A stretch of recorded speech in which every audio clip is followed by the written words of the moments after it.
आपका अपना एमपी के इस खास बुलेटिन में खबरों के साथ मैं हूं। सबसे पहले बात करेंगे मुख्यमंत्री शिवराज सिंह चौहान आज खंडवा से प्रदेश के 32 जिलों के विकास कार्यों की सौगात दिए और 103 आंगनबाड़ी भवनों का लोकार्पण भी करने वाले हैं। और इसके साथ ही जन दर्शन कार्यक्रम में भी मुख्यमंत्री शामिल होंगे। जन दर्शन कार्यक्रम पंधाना से शुरू होकर डुल्हार, रुस्तमपुर, कुमठी, बोरगांव, बुजुर्ग में संपन्न होगा।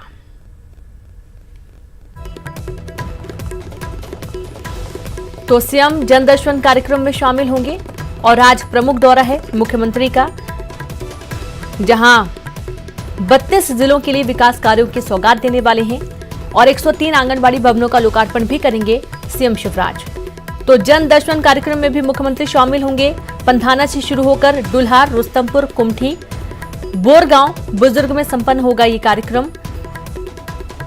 और ये अहम दौरे, अहम घोषणाएं आज मुख्यमंत्री करने वाले हैं।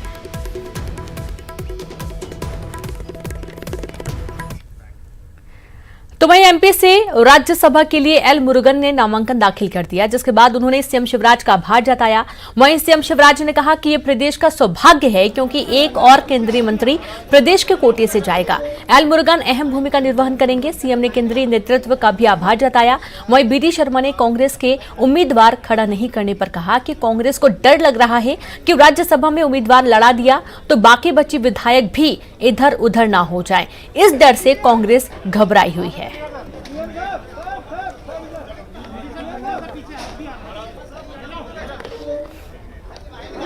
बीजेपी के संगठन के विस्तार में उनकी बहुत महत्वपूर्ण और अहम भूमिका रही है। प्रदेश अध्यक्ष के नाते भी उन्होंने वहाँ काम किया है और मध्य प्रदेश का सौभाग्य इसलिए भी कि एक केंद्रीय मंत्री और मध्य प्रदेश को मुरुगन जी के रूप में मिले हैं। तो डर लग रहा है कहीं राज्यसभा का उम्मीदवार लड़ाती है तो दूसरे शेष बचे विधायक भी इधर उधर न हो जाएं कहीं। तो कांग्रेस इस डर से घबराई हुई है और कमलनाथ जी पूरे संगठन पर कब्जा किए हैं। उनको लगता है कोई दूसरा व्यक्ति लड़ाएंगे तो भी हाईलाइट होगा, तो इसलिए कांग्रेस कुल मिलाकर के डरी हुई है। मेरा एक अवसर दिया, हमारा कार्यकर्ता इधर पूरा सपोर्ट किया।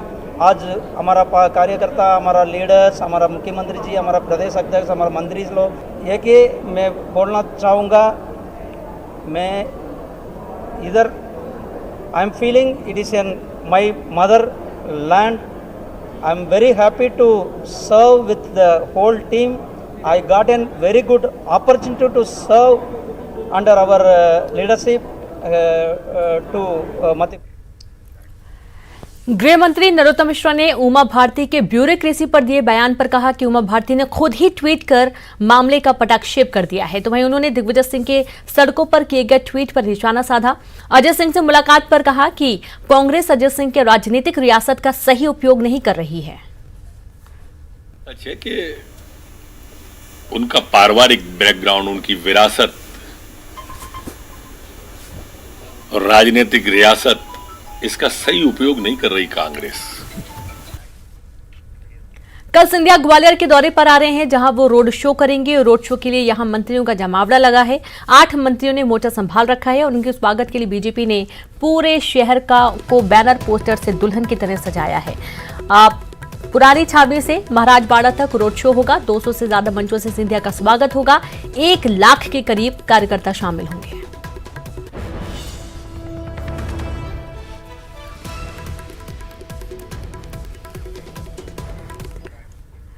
तो वहीं संघ प्रमुख मोहन भागवत 2 दिन के इंदौर दौरे पर, जहां वो शिक्षाविदों और युवा उद्यमियों से मुलाकात करेंगे। साथ ही समाज के विशिष्ट जनों से भी मुलाकात करेंगे। भागवत के कार्यक्रम को मीडिया से दूर रखा गया है। संघ कार्यालय अर्चना पर पुलिस बल तैनात किया गया है।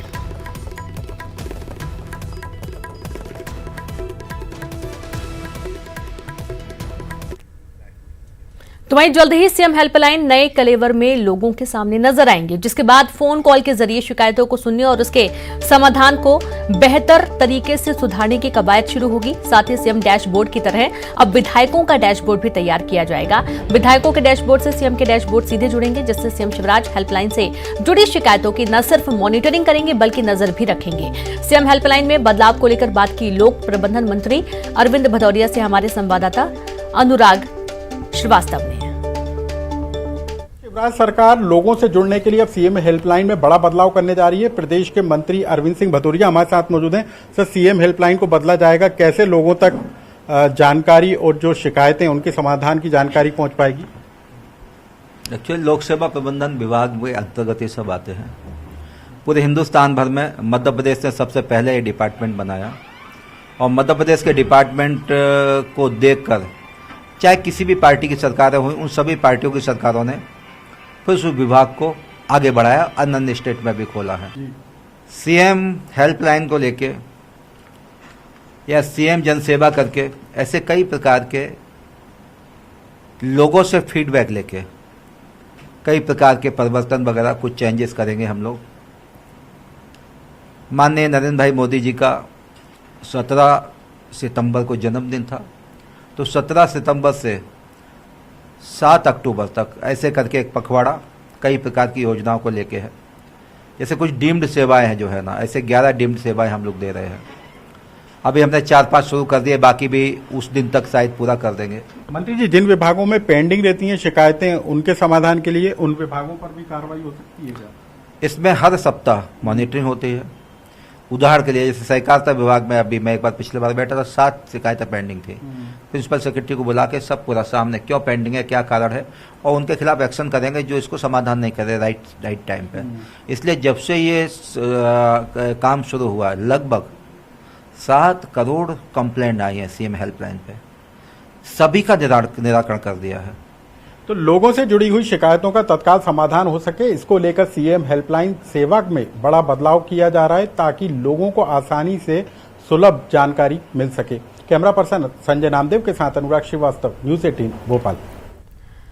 जबलपुर में करीब 18 महीने बाद फिर जनता की ऑन स्पॉट सुनवाई शुरू हो गई है और आज से सरकारी विभागों में जन सुनवाई शुरू हुई है, जिसके बाद बड़ी संख्या में आम नागरिक शिकायत लेकर पहुंचे, तो वहीं कलेक्ट्रेट कार्यालय में शिकायतकर्ताओं की भीड़ लग गई। करीब 18 महीने के लंबे इंतजार के बाद आज से फिर आम जनता की ऑन स्पॉट सुनवाई की शुरुआत हो चुकी है। सरकारी कार्यालयों में एक बार फिर जन सुनवाई गुलजार हुई। इस वक्त मैं कलेक्ट्रेट परिसर में मौजूद हूं, जहां पर 11 बजे से आम जनता की सुनवाई की शुरुआत हो चुकी है। लंबी कतारें हैं, क्योंकि करीब 18 महीने का एक लंबा अंतराल था जिसके बाद से जन सुनवाई की शुरुआत हुई है। कलेक्टर महोदय और तमाम सक्षम अधिकारी जो हैं वो यहाँ एक एक कर आम जनता की सुनवाई के लिए उपस्थित हैं और देख सकते हैं यहाँ पर भी बाहर भी लंबी कतारें हैं और सुबह 11 बजते ही एक बार फिर से यहाँ पर भीड़ लगने लगी। भाई साहब, लंबे इंतजार के बाद जन सुनवाई की शुरुआत हुई है, आप लोग को इंतजार था? अरे साहब, प्रधानमंत्री ने भी 2 बार लिखा है, मुख्यमंत्री ने, राज्यपाल ने, हाँ, भू माफिया के लिए, मगर जो एसडीएम साहब ने है वो हमारी जमीन अभी तक नहीं दिलवाए। सर, आपके चैनल से हाथ जोड़ के निवेदन है, मैं एक बुजुर्ग आदमी हूँ, मेरी जमीन भू माफिया से मुक्त करवाने की दिया करें। शिकायत है आपकी? हैं? जमीन की शिकायत है। आपको भी यहाँ पर आए हैं, इंतजार था कब जन सुनवाई फिर से शुरू होगी? हाँ जी, मैं भी काफ़ी लंबे टाइम से इंतजार कर रहा था। मेरी सिस्टर का स्वास्थ्य बिगड़ा हुआ है और उनकी देखरेख करने वाला कोई नहीं, एक्चुअली में वो बाहर रहती हैं और इस समय उनकी जिम्मेदारी मेरे ऊपर है। तो मैं शासन से ये चाहता हूँ कि किसी भी तरीके से उनका शासन की तरफ से उपचार हो सके। इसके लिए मैं सर के पास आवेदन लेके आया हूँ। अलग अलग लोगों की अलग अलग गुहारें हैं, लेकिन चूंकि जो स्थान था जन सुनवाई का वो अब तक स्पष्ट नहीं हो पा रहा था कि आखिर कहाँ जाए, लेकिन अब हर मंगलवार को सुबह 11 से लेके दोपहर 1 बजे तक आम जनता के लिए दरबार जो है वो एक बार फिर खुलेगा। जो सक्षम अधिकारी हैं वहाँ एक एक करके तमाम जितनी शिकायतें हैं उनका निराकरण भी कर सकेंगे। कैमरा पर्सन वीरेंद्र मिश्रा के साथ प्रतीक अवस्थी, न्यूज़ 18 जबलपुर। भोपाल में इंटरनेशनल साइबर क्राइम इन्वेस्टिगेशन और इंटेलिजेंस समिट का शुभारंभ किया गया। ये 10 दिवसीय समिट पुलिस अकादमी भौरी में आयोजित की गई है। समिट में अमेरिका, ब्रिटेन, सिंगापुर से इंटरपोल के साथ केरल, तमिलनाडु समेत कई राज्यों के पुलिस अधिकारी वर्चुअल जुड़ रहे हैं। तो वहीं समिट में 30 से ज्यादा राज्यों और अंतर्राष्ट्रीय स्तर के 2500 से अधिक पुलिस अफसर, एक्सपर्ट ऑनलाइन शामिल हो रहे हैं, जहां एमपी के साथ ही देश विदेश के एक्सपर्ट केस स्टडी को साझा कर रहे हैं। समिट में डीजीपी विवेक जौहरी ने कहा कि एमपी के साथ देश के लिए साइबर क्राइम सबसे बड़ी चुनौती है। मध्य प्रदेश में लगातार साइबर क्राइम बढ़ रहा है। मध्य प्रदेश में लगातार साइबर क्राइम बढ़ने की वजह से दिक्कतें हैं। तो वहीं वर्चुअल समिट में जुड़े गृह मंत्री नरोत्तम मिश्रा ने कहा कि साइबर अपराधी और पुलिस मैं डाल तू पात की तरह हैं और इस समिट से जरूर मंथन निकलेगा। हमारी कोरोना में पुलिस ने अपना धारणा भी बदली ये कहते हुए मुझे कतई संकोच नहीं है कि हमारी पुलिस ने जो 1 वर्ष निकला है कोरोना का, उसमें अपनी साख बदलने का भी काम, और वो साख हमारा अगर कांस्टेबल चौराहे पर खड़ा होता था तो लोग कहते थे कि वसूली को खड़ा हो। इन्वेस्टिगेशंस की स्किल्स को इम्प्रूव करने के लिए ये समिट और ये कॉन्फ्रेंस अब तीसरे साल में प्रवेश करी है।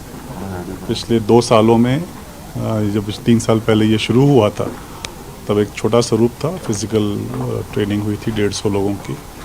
पिछले साल इसको हमको वर्चुअल मोड में किया, करीब 2000 लोगों ने इसमें पार्टिसिपेट किया था पूरे देश से। इस बार ये और ज़्यादा रिस्पांस मिला है, 2500 से अधिक इसमें रजिस्ट्रेशंस हैं।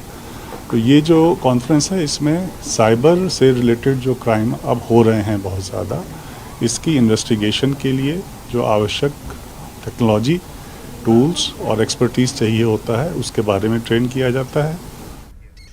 एक तरफ मध्य प्रदेश सरकार कुपोषण को जड़ से समाप्त करने के लिए तरह तरह की योजनाएं संचालित कर रही है, तो दूसरी तरफ डिंडौरी जिले में जिम्मेदार विभाग के अधिकारी कुपोषण के नाम पर अपनी जेबें भरने में लगे हुए हैं। मामला डिंडौरी जिले के विकासखंड बजाक का है, जहां पर लॉकडाउन के दौरान प्रदेश सरकार ने आंगनबाड़ी केंद्रों में दर्ज बच्चों के घर घर रेडी टू ईट योजना के तहत पोषण आहार सामग्री पहुंचाने की योजना शुरू की थी। लेकिन डिंडौरी जिले में अधिकारियों ने नौनिहालों का पेट भरने के नाम पर सरकारी राशि का बंदरबाट कर लिया।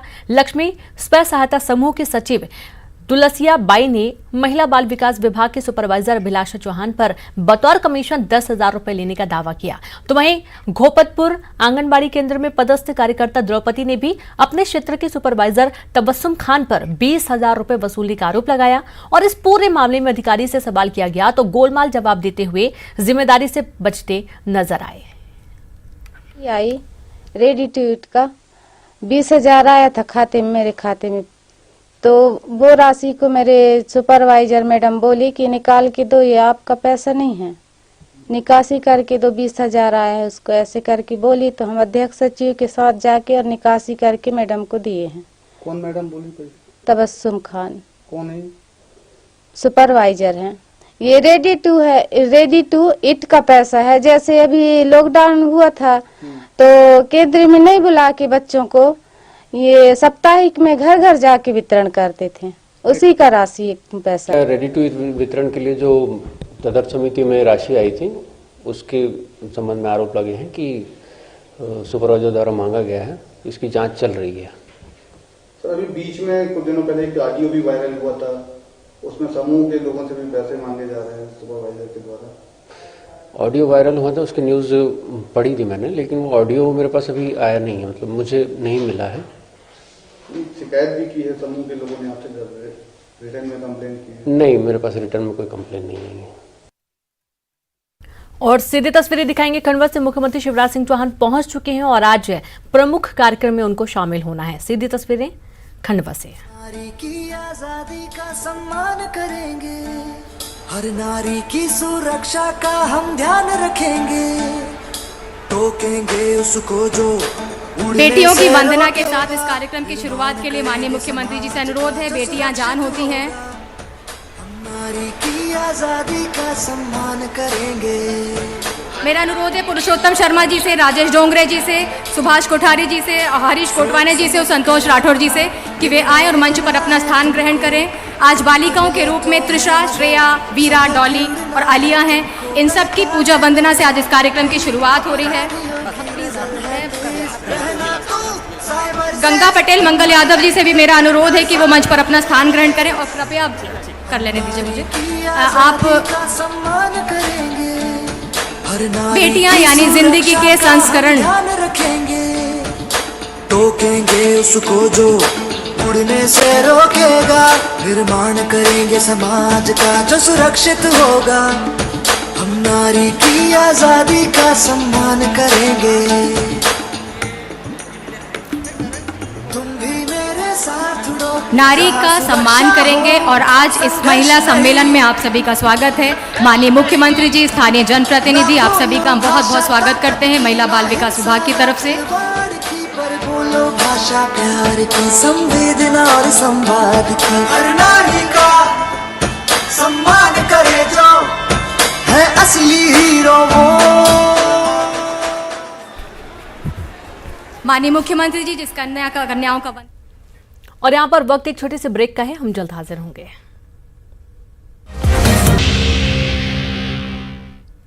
ब्रेक के बाद एक बार फिर से आप सभी का स्वागत है। सीधे रुख करेंगे खंडवा का, जहां पर मुख्यमंत्री शिवराज सिंह चौहान कार्यक्रम में पहुंच चुके हैं। तस्वीरें देखिए। मेरा मध्य प्रदेश है,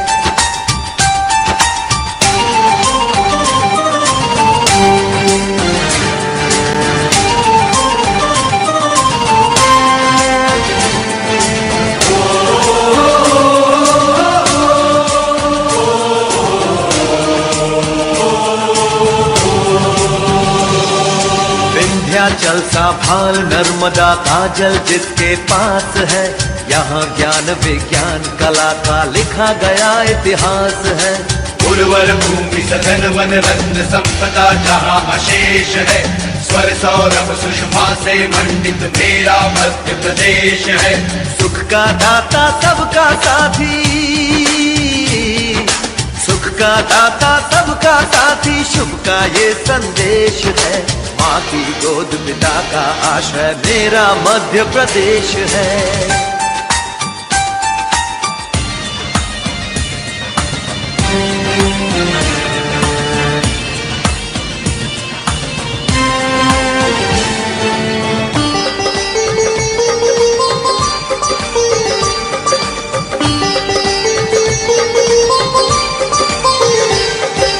शिप्रा में अमृत घट छलका मिला कृष्ण को ज्ञान, यहाँ महाकाल को तिलक लगाने मिला हमें वरदान। यहाँ शिप्रा में अमृत घट छलका मिला कृष्ण को ज्ञान, यहाँ महाकाल को तिलक लगाने मिला हमें वरदान। यहाँ कविता न्याय वीरता गायन सब कुछ यहाँ विशेष है। जय देश का यह मैं इसका मेरा मध्य प्रदेश है। सुख का दाता सबका साथी, सुख का दाता सबका साथी, शुभ का ये संदेश है। माँ की गोद पिता का आश्रय मेरा मध्य प्रदेश है।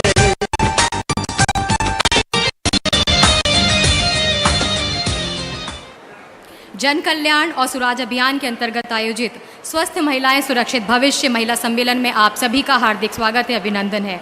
जन कल्याण लोकहित जिनके प्रशासन का मूल मंत्र है, सुराज या सुशासन जिनकी मूल अभिलाषा है, ऐसे हमारे माननीय मुख्यमंत्री जी की उपस्थिति में आयोजित है आज का यह मातृशक्ति का महासम्मेलन। रोशनी से भरा एक अद्भुत क्षण और अद्वितीय अवसर, और विभिन्न गांवों मजरों टोलों से आई हुई महिला शक्तियों और लाडलियों का समागम। जगत के कल्याण के लिए ही मेरा जीवन है, जिनका यह मूल मंत्र है। इसी भावना को अपने जीवन का मूल मंत्र मानने वाले माननीय मुख्यमंत्री जी आज हमारे बीच हैं।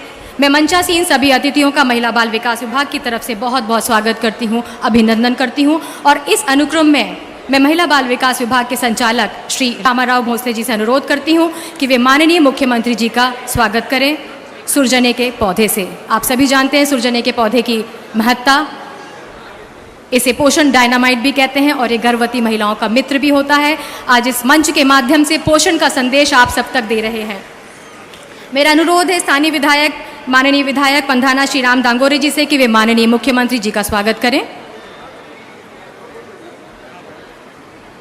श्री सेवादास पटेल भाजपा जिला अध्यक्ष, उनसे भी मेरा अनुरोध है कि वे माननीय मुख्यमंत्री जी का सम्मान करें।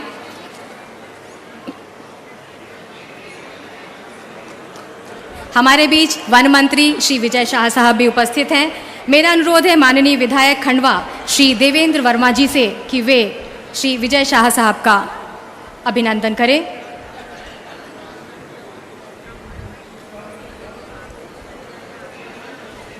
माननीय विधायक पुनासा श्री नारायण पटेल जी से मेरा अनुरोध है कि वे माननीय संस्कृति एवं पर्यटन मंत्री सुश्री उषा ठाकुर जी का अभिनंदन करें, उनका स्वागत करें, उनका सम्मान करें।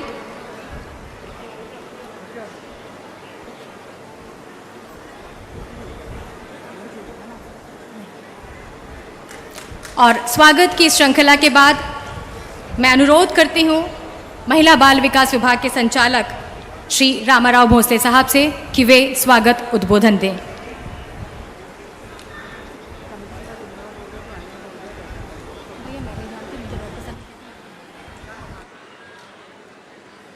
मंच मंच पर आसीन माननीय मुख्यमंत्री जी मध्य प्रदेश शासन श्री शिवराज सिंह चौहान जी,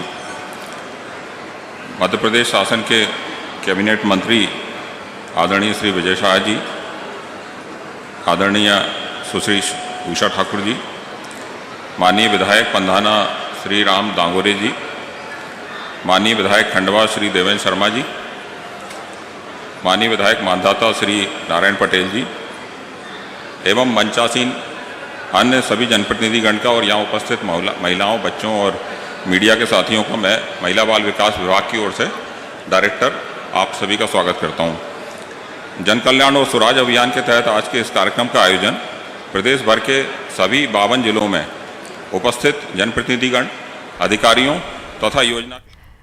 और खबरों में फिलहाल इतना ही। एक नजर सुर्खियों पर।